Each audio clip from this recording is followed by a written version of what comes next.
I want you to take a look at the game on screen now and answer this question. When do you think this game released? I'll give you a couple of seconds to think about it. Well, if your answer wasn't 2006, well then you were wrong, because yes, this game came out in 2006. Welcome to the Worst Racing Games, the internet series where you guys suggest different racing games that you think are terrible, then I play them, review them, and rank them. Last week, to celebrate reaching 20,000 subscribers, we played Big Rigs Over the Road Racing. And just when I thought maybe we'd have a week where there's a not so bad game, along comes Phoenix Games with London Cab Challenge. Interestingly enough, the second London taxi themed game in this series. So then, let's get started. So London Cab Challenge is, on paper, a very simple but kinda good idea. You play as a London taxi driver, you pick up passengers, you drive them to their destination within a set time limit, and then you earn money. Upgrade your cab, repeat until either the game ends or your patience does instead. Conceptually, it's drawing from a very obvious source, Crazy Taxi, minus everything that made Crazy Taxi energetic, responsive, visually readable, or fun. In theory, it's not the worst pitch in the world, an open-ish city, time driving challenges, light progression through vehicle upgrades. This is the skeleton of something that could at the very least function. But London Cab Challenge, my friends, does not function. What Phoenix Games has done here is take the absolute minimum viable interpretation of that Crazy Taxi idea, and then somehow still miss. It's like someone described a video game to a development team over a very poor phone connection, and the development team only heard every third word that was said. So we just ended up with Taxi, without the crazy. Before we go any further, it's worth talking about Phoenix Games as an entity, because London Cab Challenge, as I'm sure you may know, does not exist in isolation. This is part of a pattern. Phoenix Games specialised in budget titles, often released at rock-bottom prices, frequently featuring misleading cover art, familiar sounding names, and just enough surface level resemblance to popular games to trick a casual buying parent for their child. These weren't passion projects, they weren't experiments, they were just products engineered to occupy shelf space at a low price. When people talk about shovelware, this is what they actually mean, not a game I didn't like, but software whose primary goal is to exist cheaply and briefly before being forgotten. But the thing with London Cab Challenge is, it's pure Phoenix Games, but it's like the worst of their lineup. It's so rushed, it's bare bones, it's uninterested in being good. It feels less like a video game and more like, well, torture. If you're watching this video and you're a developer or have an interest in game development, hit me up, let's make a good London taxi game, because I have played 2 of these things now and they've both been horrible. On paper, it should not be that difficult to make a Crazy Taxi inspired London cab driving game. I mean, I'd rather play Taxi Chaos than this. That's just unbelievable. So let's start with the visuals, because they are the first thing that hits you, and they set expectations immediately. Expectations that the game then somehow fails to meet anyway. This is a PlayStation 2 game, released on hardware capable of running games like Gran Turismo 4, Shadow of the Colossus, and Metal Gear Solid. London Cab Challenge looks like it would struggle to justify its existence on the original PlayStation. Just on a side note, I'm currently working on a playthrough of Project Gotham Racing 3, as a launch title for the 360 that came out in 2005, and that game looks 100 million times better than this ever could. I know that's not fair comparing platforms, but I literally went from playing Project Gotham, turned it off, and then moved on to this, and it was just so jarring.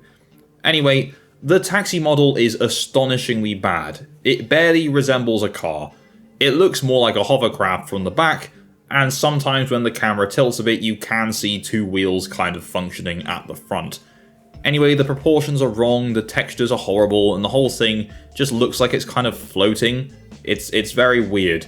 In fact, the taxi model is so bad, I went to bed later that day after playing, had a nightmare, about the regular show taxi, except that taxi was in fact the one from this horrible video game. Hello, Governor! Holy crap, it's real! London itself fares no better. Landmarks are either missing, kind of unrecognisable, or represented by abstract blobs that technically occupy space, but have no purpose. The city feels less like London, and more like a collection of unrelated roads, kind of thrown together in confusion. What's truly impressive, in a perverse kind of way, is how aggressively the game clips about. Objects clip constantly, cars can pass through each other, sometimes you can just fall into parts of the environment, and all of this is happening despite the fact that there is almost nothing on screen most of the time. 2 or 3 blurry textures, a handful of cars, and yet the engine still feels constantly overwhelmed. It's like watching someone trip over in an empty room full of nothing. The thing is as well, I'm not sure if this was an emulator issue or the game, but every time I'd complete a mission or do something purposeful, there'd be occasional texture glitches and flashes on screen which you will see in the footage. Even if it is an emulation problem, I'm still blaming the game because this is horrible. This, guys, is the game that broke me. The core gameplay loop is exactly as uninspired as you'd expect. An arrow appears on screen, you follow it to pick up a passenger, then you follow that arrow to the destination, and repeat. The best part is, the passengers aren't even modelled in, they're just arrows on the pavement. Same with the destinations, there's nothing actually meaningful about half these destinations, they're just empty spaces with arrows on. And the arrow that does guide you is so close to the car, it's actually really distracting and quite hard to drive with. Speaking of driving the cab itself feels unpleasant. The handling is loose and inconsistent. It's kind of like the physics engine, if you could even call it that, is making it up as it goes along. Sometimes the cab turns too sharply, sometimes it barely responds, and collisions are basically a lottery which you'll probably never win. Hit a wall, maybe you'll bounce off, maybe you'll stop dead, maybe you'll clip halfway through it and become briefly fused with the environment. Who can say? Not me. The collision detection consistently defies basic physics.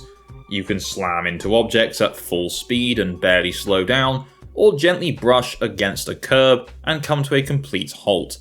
And on top of this, the collision detection setup for other vehicles is absolutely horrible. You could definitely be passing a vehicle with, not much space, but enough space that you wouldn't touch it, and your car will still bounce off of, well, thin air, I guess.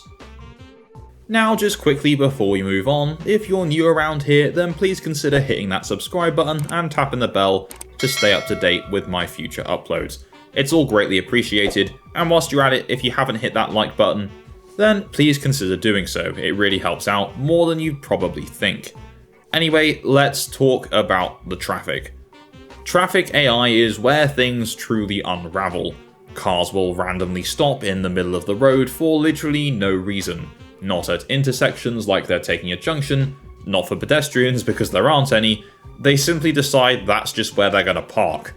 Other vehicles, for most of the time, seem completely unaware of your existence, drifting lazily into your path or clipping directly through you. There's no attempt here at believable traffic behaviour. It doesn't feel like traffic, it just feels like a collection of moving props that occasionally even forget that they're supposed to move. Now, in theory, London Cab Challenge includes a progression system. You earn money from the passengers you drop off, which you can then spend on upgrades like better suspension or a more powerful engine. In practice, this system is kind of meaningless. The differences between upgraded and default vehicles are pretty much non-existent. Handling does not noticeably improve, performance gains like speed are minimal at best. It feels like the upgrades exist purely because someone decided that a game like this was supposed to have upgrades to give the player something to work toward. The best part is, the place where you have to take your car to get upgraded, or well, a garage I suppose, they're not actually really distinguishable from looking like a garage, it's just another floating green sign like an arrow. The game shows you where the first one is and then tells you that you have to find the rest, but I can tell you after quite a while of playing this game, I did not find a single other garage. I'm sure they just forgot to code it in, to be honest with you. So rather than adding any depth, the system just completely wastes your time, forcing you through menus that obscure the screen and interrupt what little flow the game manages to have in the first place. I mean, hey, at least the soundtrack is alright. It's exactly what you'd expect. It's a repetitive electronic theme that sounds like it was pulled straight from a low-end keyboard demo mode. It loops endlessly, offering no variation and no personality, but it's generic as they come, and I guess it serves its purpose. The sound effects as well, they're functional, I guess, in the loosest possible sense. The engine noise exists, the collisions make noises, none of it feels grounded or satisfying. It's audio that, I guess, fulfills its role, but it doesn't actually contribute anything to the overall experience.